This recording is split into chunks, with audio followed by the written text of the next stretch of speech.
बच्चों is it voice is clear?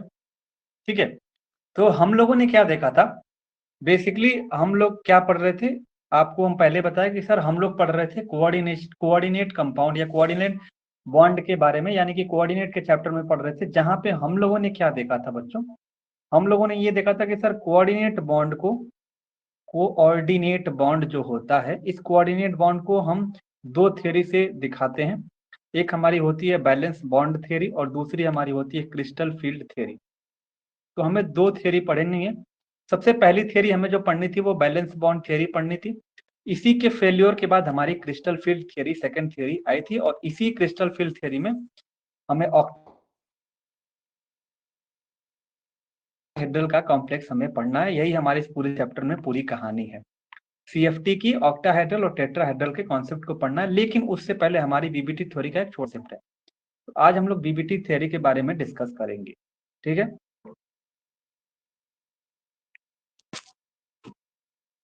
आवाज सभी को क्लियर है? पीपीटी सबको क्लियर है? बता दो एक बार, फिर आगे बढ़ते हैं।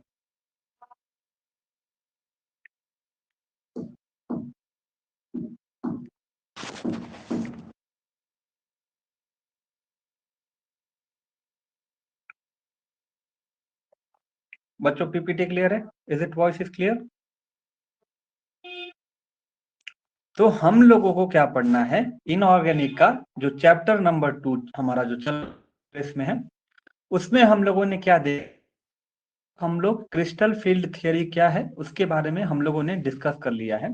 ये क्रिस्टल फील्ड थ्योरी हमारी क्या है, इसकी 2 लेक्चर में हम लोगों ने इसको कंप्लीट किया है।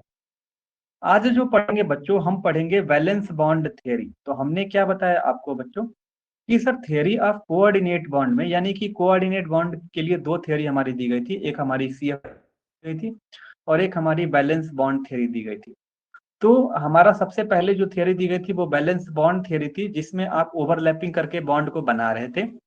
फिर इसी के फेल्योर यानी कुछ लिमिटेशन होने के कारण आपको सीएफटी मिली थी, जिसमें आप कर रहे थे आयनिक बॉन्ड, यानी कि इलेक्ट्रोस्टैटिक फोर्स ऑफ अट्रैक्शन उसके अंदर देखने को आपको मिल रहा था बच्चों।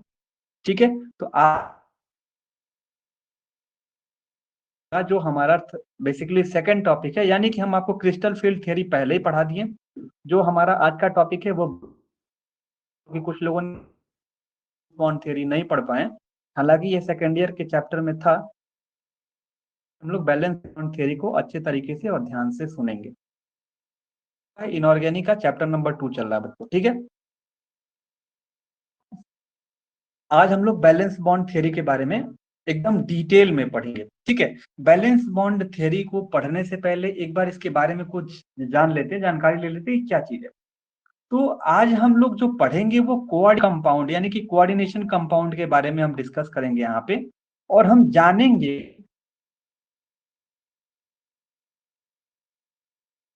हैं कि कोऑर्डिनेशन बॉन्ड कोई हम थ्योरी ऑफ कोवेलेंट बॉन्ड के नाम से भी जानते हैं बच्चों, ये ध्यान देना।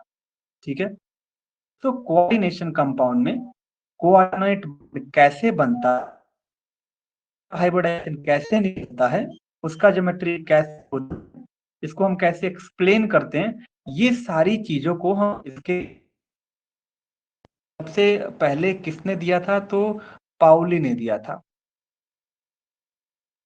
30 में इसको सबसे पहले दिया था। ठीक है, किसको, तो कोऑर्डिनेशन कंपाउंड में कोऑर्डिनेट बॉन्ड कैसे बनता है, उसका हाइब्रिडाइजेशन कैसे होता है, ज्योमेट्री कैसी होती है, चीजों को हम इसके बारे में यहाँ पे डिस्कस करेंगे। तो हमारे एक एक वर्ड को लास्ट में बताएंगे कि क्या समझ में आया कि नहीं आया, कैसे बनता है। कुछ समझने के लिए हम बैलेंस बॉन्ड थ्योरी के कुछ मेन पोस्टुलेट या मेन पॉइंट को बच्चों देखेंगे। यहाँ तक सबको क्लियर है? Type in chat box is it, क्या वॉइस सबको क्लियर है यहाँ तक आप, कि हम लोग कोऑर्डिनेशन कंपाउंड को ही उसके अंदर जो बॉन्ड बनते हैं जिसको नेट बॉन्ड बनता है उसी के बारे में हम आज चर्चा करेंगे। समझे? Is it voice is clear?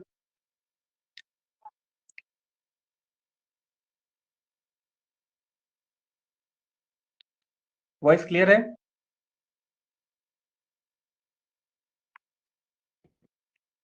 तो हम लोग आज जो डिस्कस करने वाले हैं वो सबसे पहले हम देखते हैं main points valence bond theory के, जो मेन पॉइंट होते हैं बच्चों। ठीक है, तो मेन पहला पॉइंट हमारा क्या बताता है, इसको सबसे पहले आप ध्यान से देखो कि जब कोऑर्डिनेट बॉन्ड बनता है बच्चों, तो लिगेंड मेटल आयन को इलेक्ट्रॉन पेयर को डोनेट करता है। ध्यान से सुनना, बैलेंस बॉन्ड थ्योरी का जो पहला पॉइंट है, मेन पॉइंट जो हमारे बेसिकली 5 पॉइंट्स को डिस्कस करेंगे यहाँ पे। तो सबसे पहला पॉइंट ये बताता है कि सर जब कोऑर्डिनेट बॉन्ड बनता है तो लीगेंड मेटल आयन के को इलेक्ट्रॉन पेयर डोनेट करता है। यानी लीगेंड क्या करता है, मेटल आयन को इलेक्ट्रॉन पेयर डोनेट करता है। यानी कि आप यहाँ पे लिखोगे कि sir ligand donate electron pair to metal ion. यानी कि कहीं ना कहीं जो लीगेंड होगा अपना इलेक्ट्रॉन डोनेट करेगा सेंट्रल मेटल एटम को, यानी कि पॉजिटिव आयन को। तो ये कह सकते हो कि जो हमारा सर लीगेंड होगा वो एक तरह से डोनार एटम होगा, और जो हमारा मेटल आयन होगा एक्सेप्टर होगा। यानी कि ये लेने का काम करेगा और लीगेंड देने का काम करेगा। ठीक है, तो आई होप सबको पहला पॉइंट आपको क्लियर हो गया होगा कि सर जो लीगेंड होगा हमारा डोनार एटम की तरह बिहेव करेगा, और जो हमारा मेटल आयन है वो खींचेगा, लेने का काम करेगा। चलिए अब सेकंड पॉइंट के बारे में देखते हैं, ये क्या बोलता है। तो बच्चों एक बात बताते हैं कि जब लिगेंड मेटल को इलेक्ट्रॉन पेयर डोनेट कर रहा है, ऊपर हम देख रहे हैं, तो मेटल के पास कहीं ना कहीं वहां पे कोई ना कोई एक्सेप्ट करने की इसके पास प्रॉपर्टी है। यानी कि मेटल के पास एक्सेप्ट मतलब कि बैकेंट हाइब्रिड ऑर्बिटल होंगे। ठीक है, जाहिर सी बात है जब मेटल एक्सेप्ट कर रहा है तो इसके पास खाली ऑर्बिटल होंगे, तभी तो इसके पास लिगेंड जाएगा ना। तो आप ये कहोगे कि सर जब लिगेंड मेटल इलेक्ट्रॉन को मेटल मतलब को इलेक्ट्रॉन पेयर जब डोनेट करता है यानी कि देता है, तो जो मेटल होता है उसके पास वैकेंट हाइब्रिड ऑर्बिटल होंगे। तो जाहिर सी बात है इसके पास होनी भी चाहिए, जिससे कि वो लिगेंड से इनकमिंग इलेक्ट्रॉन को एक्सेप्ट कर पाए। तो दूसरा पॉइंट ये बता रहा है कि भाई मेटल आयन जो होगा उसके पास खाली ऑर्बिटल होना चाहिए, तभी वो लिगेंड को एक्सेप्ट करेगा। यानी कि सेकंड पॉइंट में आप ये बता दोगे। अब चलिए बच्चों थर्ड पॉइंट के बारे में डिस्कस करते हैं। ठीक है, तो थर्ड पॉइंट को बताने से पहले मैं आपको ये बताना चाहूंगा कि जो हाइब्रिड ऑर्बिटल इसमें किस तरीके के होने चाहिए। यानी कि जो हाइब्रिड ऑर्बिटल जो भी पार्टिसिपेट करते हैं उनकी एनर्जी आप जो देखोगे बिल्कुल क्या होंगे, इक्वल होनी चाहिए। जब इक्वल होंगी तो उसकी जैसे ही वो एनर्जी लेवल आपकी इक्वल होंगी तो उसकी कोई ना कोई डेफिनेट ज्योमेट्री भी होनी चाहिए। तो आप ये कहोगे कि सर जो वैकेंट हाइब्रिड ऑर्बिटल होंगे उसके पास इक्वल एनर्जी होनी चाहिए और डेफिनेट उसकी ज्योमेट्री होनी चाहिए।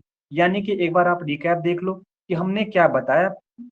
जो थ्री पोस्टुलेट हमने पहले बताया कि लिगेंड एक मतलब एक तरीके से डोनेट करता है और मेटल जो होता है एक्सेप्टर की तरह होता है। यानी कि जया संदीप जो बेसिकली ये लोग क्या करेंगे, बेसिकली एक्सेप्ट, यानी कि जो मैं नॉलेज दे रहा हूँ उसको एक्सेप्ट करने का काम करेंगे। यानी कि मैं डोनेट कर रहा हूँ, मैं एक तरह से लिगेंड हूँ, मैं डोनेट का काम करूंगा, तुम लोग मेटल आयन हो तो तुम लोग हमारे चीजों को एक्सेप्ट करोगे। भाई कैसे एक्सेप्ट करोगे, जब तुम्हारे दिमाग में जब स्पेस यानी कि जो ये मेमोरी होल्डिंग कैपेसिटी यानी कि जो तुम्हें गेन करने की कैपेसिटी होगी खाली रहेगा, तभी तो मैं दूंगा तो भरेगा उसके अंदर। तो सेकेंड पॉइंट ये बताया।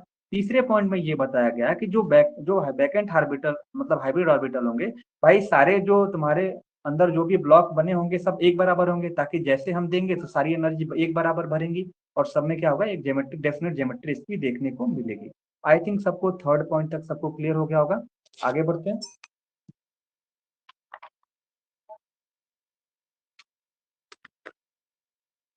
तो अब मेटल के पास कितने हाइब्रिड ऑर्बिटल होते हैं, तो यहां से तो बच्चों ये तो क्लियर हो गया ना यहाँ पे कि सर जितना ज्यादा हाइब्रिड ऑर्बिटल होगा उतना कोऑर्डिनेट बॉन्ड बनेगा। यानी कि फोर्थ पॉइंट में हम आपको ये बताना चाहते हैं कि अब मेटल के पास कितने हाइब्रिड हाइब्रिड ऑर्बिटल होंगे, जितने हाइब्रिड ऑर्बिटल होंगे उतने कोऑर्डिनेट बॉन्ड बनेंगे बच्चों। तो यहाँ पे मैं बताने कि the number of vacant hybrid orbital is equal to, हमें ये बताता है कि उतने ही नंबर हमारे कोऑर्डिनेट बॉन्ड बनेंगे।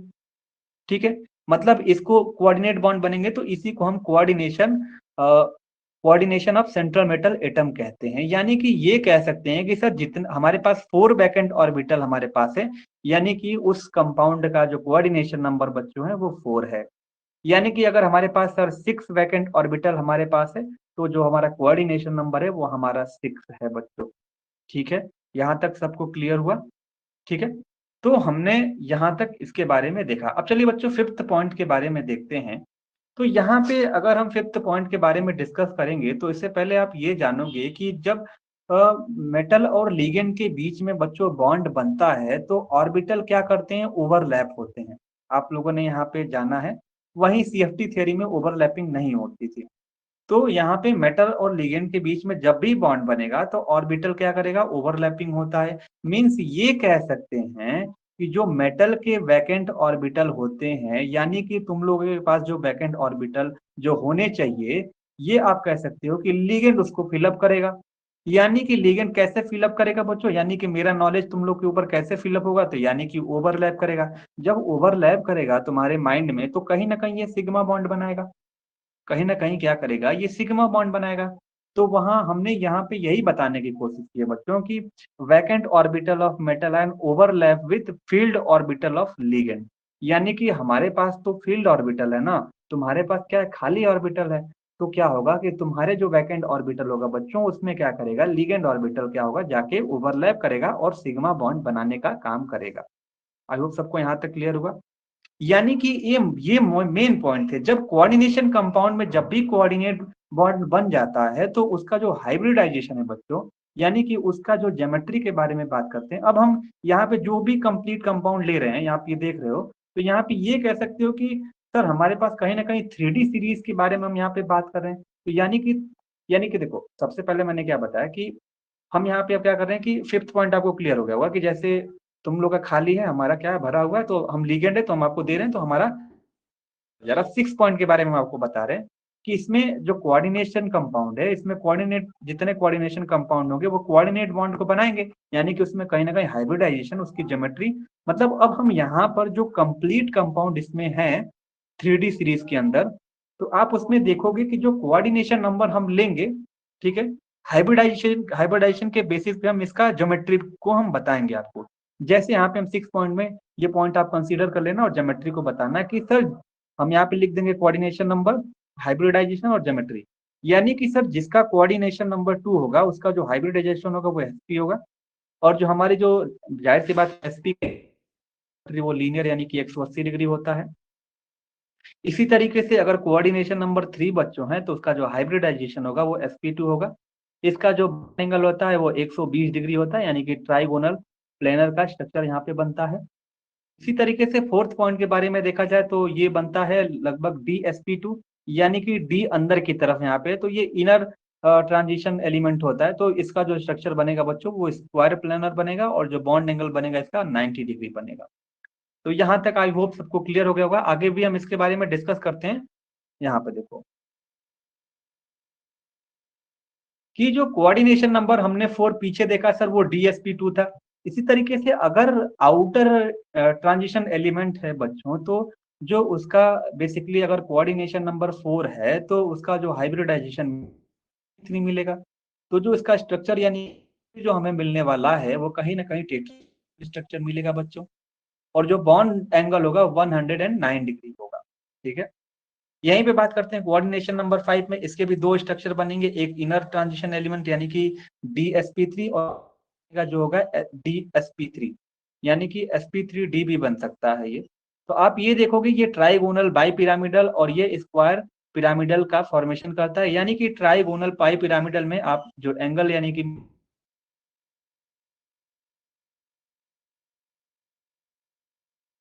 मिडल में आप देखो 90 डिग्री का हमें देखने को मिलेगा। हमें जो इंपॉर्टेंट देखना है बच्चों ये कोऑर्डिनेशन नंबर 6 का देखना, क्योंकि आगे हमें इसका ही काम होगी। इसमें इनर ऑर्बिटल मिलेगा DsP3 और आउटर जो मिलेगा, इस दोनों टॉपिक को जो DsP3 और sp3d2 है, इसी को हमें इस थ्योरी के अंदर कुछ पॉइंट एक्सप्लेन करके हमें बता देना है और पूरी थ्योरी को कंप्लीट कर ले। तो इनर ऑर्बिटल में बच्चों आप ये देखोगे, जाहिर सी बात है कोऑर्डिनेशन नंबर 6 है तो दोनों ऑक्टाहेड्रल का कॉम्प्लेक्स बनाएंगे, लेकिन जो बॉन्ड एंगल भी होगा बिल्कुल सेम होगा, 90 डिग्री, 180 डिग्री, 90 डिग्री और 180 डिग्री। सो बस इसमें अंतर क्या रहेगा कि एक हमारा DsP3 रहेगा और एक sp3d2 रहेगा। इसका एग्जाम्पल हम आपको अच्छे तरीके से आगे हम इसमें बताएंगे। जैसे हम यहाँ पे एग्जाम्पल ले भी लिया यहाँ पे कि ऑक्टाहेड्रल कॉम्प्लेक्स में जो कोऑर्डिनेशन नंबर होता है वो आप लोगों ने आप देखा कि सर यहाँ पे 6 कोऑर्डिनेशन नंबर होता है। ठीक है, एक मिनट होल्ड।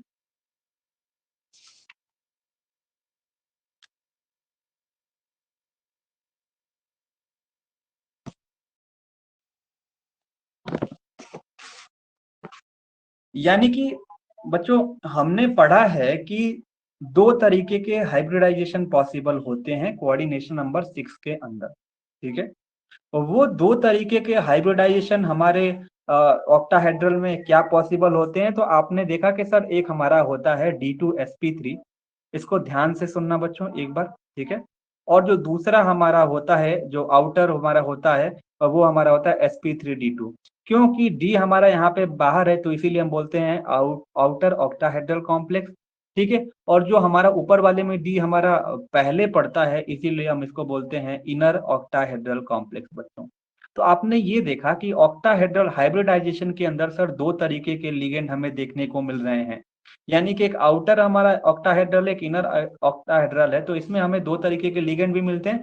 जैसे हम इसको डिफाइन करते हैं कि सर एक वीक लिगेंड होगा और सर एक हमारा स्ट्रॉन्ग लिगेंड होगा बच्चों, ठीक है। एक हमारा क्या होगा, वीक लिगेंड होगा और एक हमारा क्या होगा, स्ट्रॉन्ग लिगेंड होगा। इसीलिए सबसे पहले हम क्या करते हैं कि जो इनर ऑर्बिटल हमारा है यानी कि D2sp3, इसके बारे में डिस्कस करते हैं और एक एग्जाम्पल को देखते हैं बच्चों। तो आप इसमें देखोगे D2sp3 कब बनेगा, आपके दिमाग में यही आना चाहिए।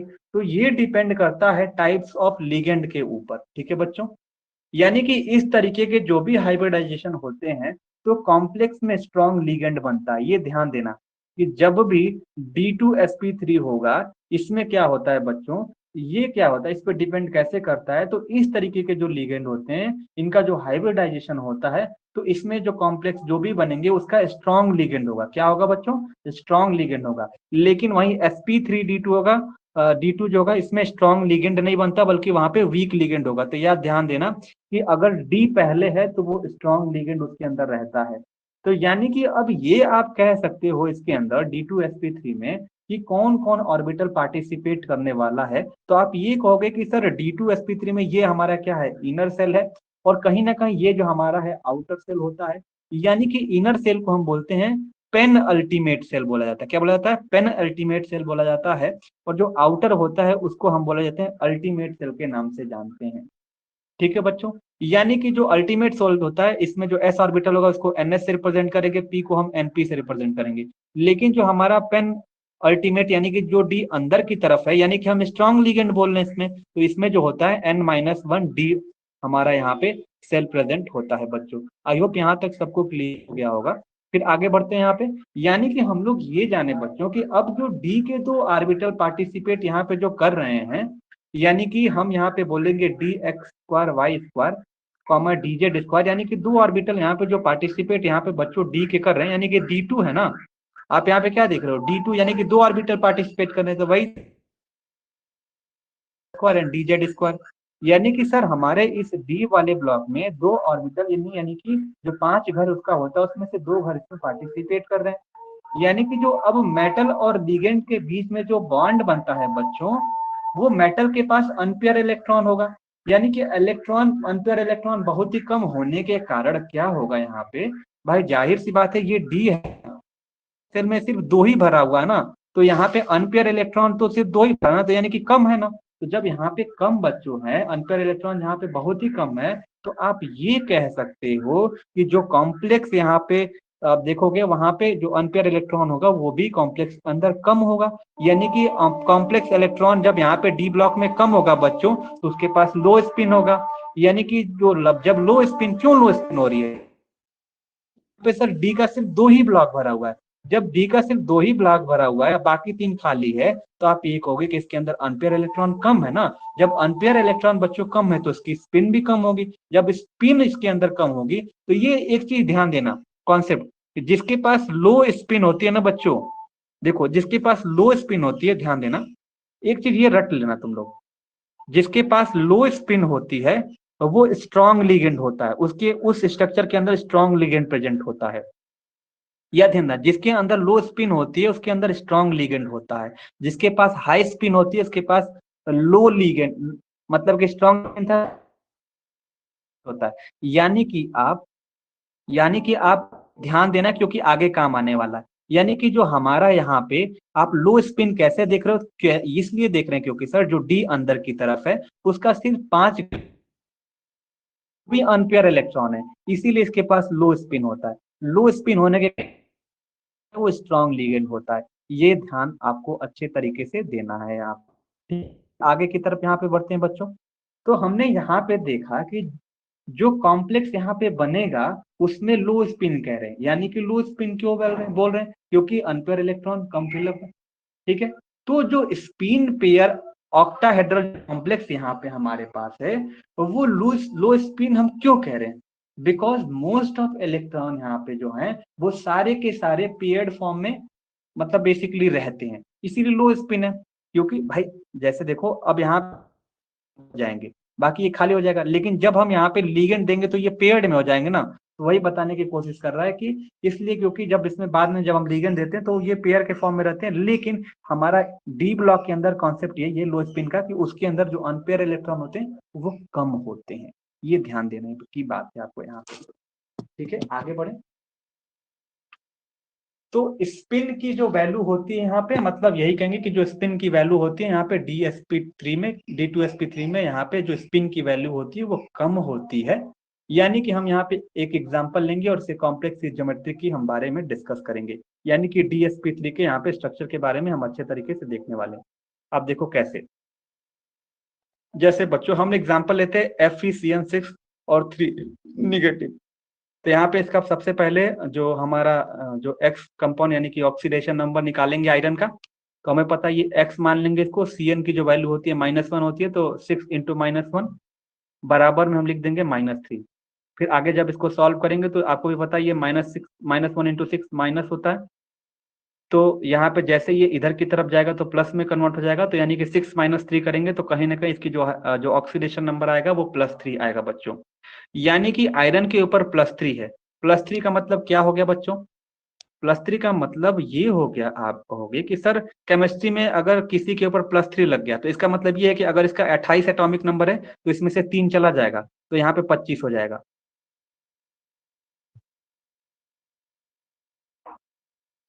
Hello, is it voice is coming?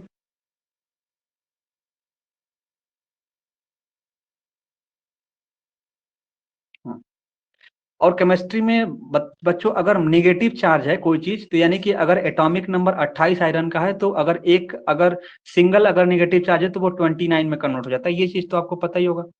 तो यानी कि जो Fe+3 यहाँ पे है वो Fe+3 आपको ये शो कर रहा है कि सर जो हमारा ओरिजिनल आयरन का जो एटॉमिक नंबर यानी कि जो इलेक्ट्रॉनिक कन्फिग्रेशन करेंगे उसमें से जब Fe+3 का जब रिप्रेजेंट करेंगे तो उसमें से 3 इलेक्ट्रॉन देंगे, यानी कि आयरन का जो ओरिजिनल है उसके लास्ट में हमारा बच्चों। तो आप यहाँ पे डी में देखोगे 6 इलेक्ट्रॉन होगा, ठीक है। तो आप ओरिजिनल आप बना लोगे, फिर आप कहोगे सर जब हमारे यहाँ पे -3 यानी कि ऑक्सीडेशन नंबर क्या निकल के आ रहा है +3, यानी कि इस आयरन के जो ओरिजिनल एटॉमिक नंबर है उसमें से हम प्लस मतलब 3 इलेक्ट्रॉन प्लस में, मतलब केमिस्ट्री में उल्टा है, प्लस मतलब यहाँ पे निकालना होता है, माइनस मतलब जोड़ना होता है।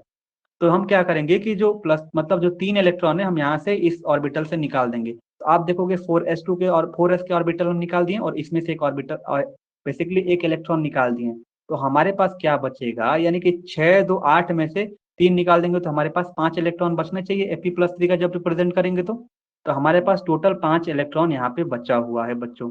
अब हम क्या करेंगे कि ग्राउंड स्टेट में हमें देखना है कि सर Cn जो हमारे पास है वो 6 इलेक्ट्रॉन है बच्चों, तो 6 इलेक्ट्रॉन होने के कारण यानी कि हम 6 CN हम इसके अंदर हम भरेंगे यानी कि फिलअप करेंगे। तो सबसे पहले क्या होगा, जो Fe होता है वो क्या होता है कि पेयरिंग हो जाता है, तो ये पेयरिंग हो जाती है मतलब कि इनर ट्रांजिशन जब भी होते हैं उसमें पेयरिंग हो जाता है, तो ये पेयरिंग करके इस तरीके से बना लेते हैं। तो आप ये देखोगे कि जैसे पेयरिंग होंगे तो ये वाला और ये वाला जो लास्ट के 2 ऑर्बिटल होते हैं डी के वो खाली हो जाते हैं बच्चों। जब वो लास्ट के डी ऑर्बिटल जब खाली हो जाते हैं तो आप ये कहोगे कि सर इसके अंदर हम जो CN एटम है उसको हम फिलअप कर देंगे। तो आप यहाँ पे देखोगे कि इसमें एक CN चला गया, एक इसमें CN चला गया, S में चला गया, फिर आगे हम 4p का ऑर्बिटल यहाँ पे बना दिए तो 4p में हमारे 3 CN चले गए। तो यहीं से आप देख के क्लियर कर सकते हो कि जो हमारा हाइब्रिडाइजेशन बच्चों आया, यहाँ पे देखो D का 2 ऑर्बिटल भरा तो यानी कि सर D2, S का कितना भरा है तो सिर्फ S, और P का 3 ऑर्बिटल भरा है तो D2sp3 हमारा हाइब्रिडाइजेशन हो गया। ठीक है, तो ये इनर ट्रांजिशन एलिमेंट का एग्जांपल था बच्चों, आई होप सबको क्लियर हो गया होगा।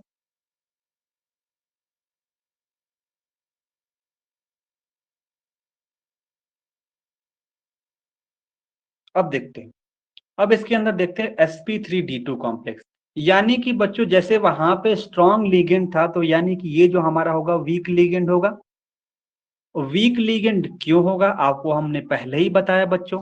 जैसे वहां पे जो सारा चीज था बस लेना, अगर वीक लिगेंड यहाँ पे बच्चों है तो स्पिन होगा।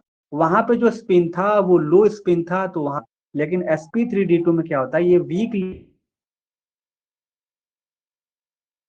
होता है। तो ये दोनों आप याद रखे रहना, आगे बहुत काम आने वाला है।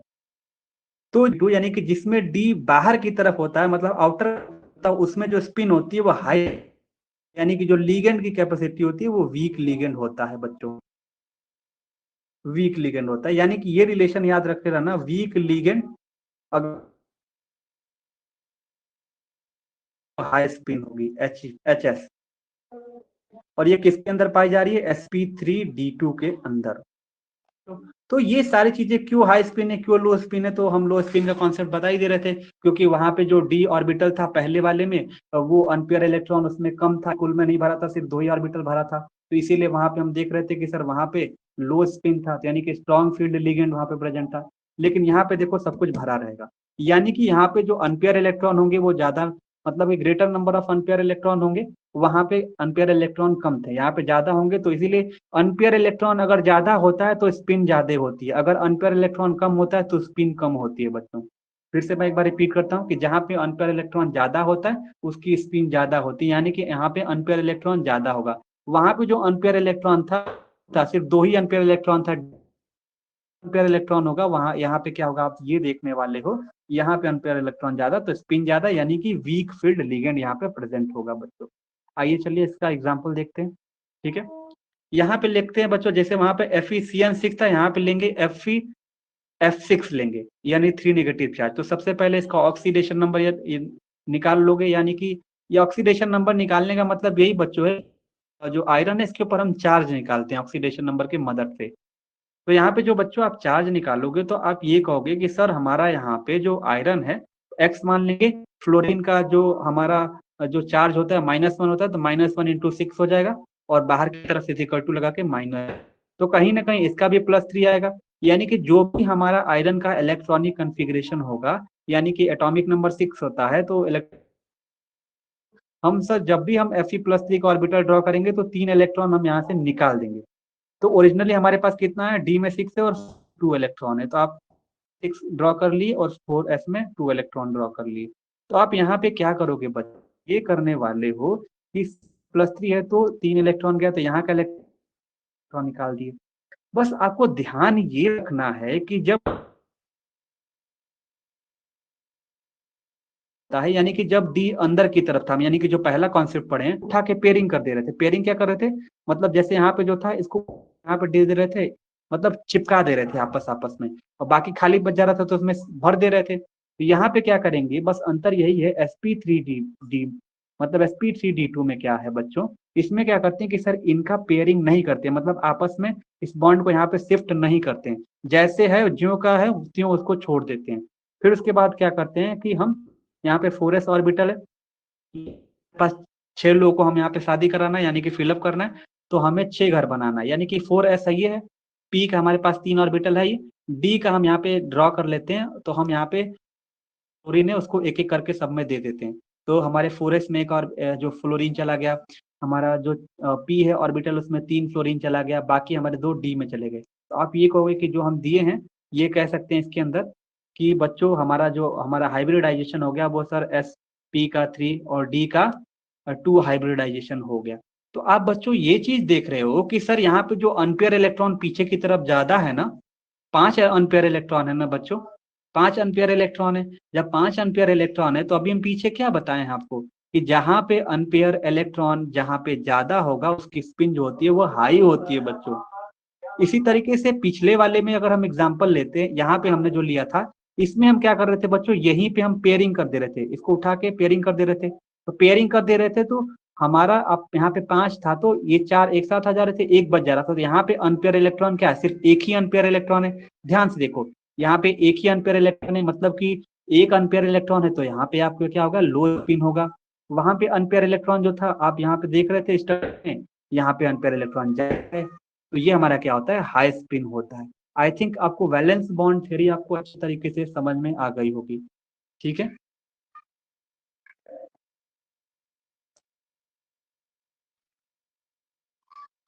बच्चों क्लियर हो गया सारा कॉन्सेप्ट, सब क्लियर, भली भांति।